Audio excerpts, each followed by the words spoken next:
Saturday morning here, and I've just arrived in Rozelle, actually at the New South Wales Writers Centre. Just doing a bit of a scan for you in the background. So today I'm doing a course in journaling, and I'm really looking forward to spending a day exploring one of my favorite passions and maybe learning some new tricks, which I'll happily share with you.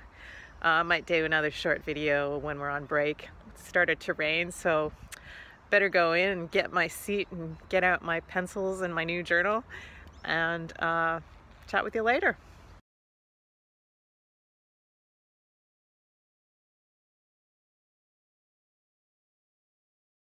In our lunch break now on the course on journaling, and just wanted to reflect on key takeaways so far. Firstly, I think it was a really good investment. I'm loving it. Main takeaway being journaling's a way to capture ideas before you lose them, to capture plans so that you don't have to keep them in your brain, and to open your mind to build on those ideas. Good morning. I just wanted to share some of the key learnings I had from the journaling course I did yesterday in Sydney. And to start off with, I'll just show you the tools that I took with me. I had good old ruler to separate sections in the journal. I had selection of pens, including a few colors. Tried not to overwhelm, just enough to fit in a mug for coffee breaks as well. And a highlighter, a few options on the black pens. I actually found the fine tip 0.4 was the best thickness rather than the 0.6, which tended to bleed into the page.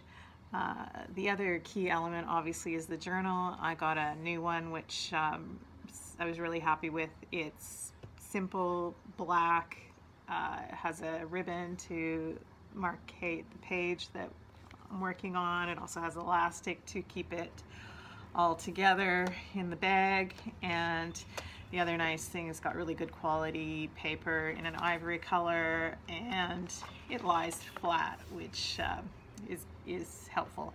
So I went through and numbered every page, which was one of the tricks to help out with indexing and finding things as you structure your journal.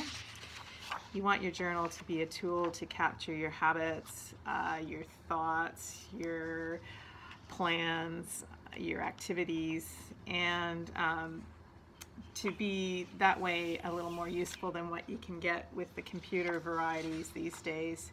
First tip is to leave the 8 pages or 4 double spreads blank at the start, and that's to do your indexing as you go.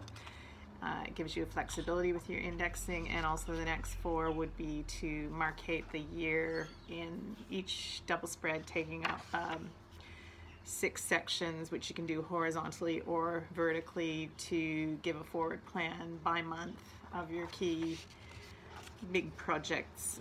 Things like traveling, I put in birthdays to start out, but really to give a vision snapshot of the year ahead. The next few pages I'll just flip through pretty quickly, but they were basically of the exercises we did during the day, and it was great to actually sit there and do exercises, because it's one thing to watch a YouTube or to try and learn about journaling on your own, but if you can actually sit there and be prompted by a teacher with great experience like we had yesterday in Clare at the New South Wales Writers Centre, then it really helps. So I used a lot of colors. Some people just want to use black and white, but I found color quite helpful. And in this one we were given a prompt. I chose the word listen and did a little mind mapping, brainstorming exercises to help me with listening skills. And this one was to do with the idea of flow and how to help with writer's block by maybe stopping when you are towards the end of your flow and capturing some notes or key ideas that you can then reflect on if you have the writer's block next time to pick up where you left off. So this one I'm just showing you that I used some little drawings throughout as well, which I found quite helpful. Also some text going up and down rather than just simply horizontal, whatever works for you basically. This idea is not to be perfect, just better to get something down because you can edit with something, but you can't edit with nothing. And the daily lists are a good idea. So this one we did an exercise of our perfect average day, just to rapid log ideas on that, and then we can reflect on, you know, what makes a good day for us. This one was the idea of gamifying our progress. So the way we can track to help us, and in this example I've looked at, you know, can I help myself do more exercise, and to chart the progress on that, which kind of, the idea is you get a little dopamine hit when you can tick off with a color or a little bullet dot when you've actually achieved what you've set yourself a goal. Prioritizing, we all know that's important, only doing one task at a time, and working from lists, very helpful. This was about the idea of creating collections in your journal. So they can be either time-based, like monthly review, or later on in the book I'll do a monthly forward plan.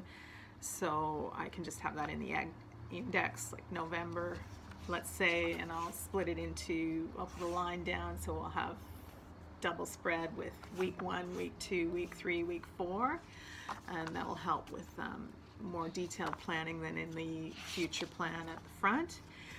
You can also gather your collections by themes, so they might be dreams, and I think I've started a dream log that you then put in your index, so you can go back and add to it as you wake up and have remembered a dream or want to write something down about that.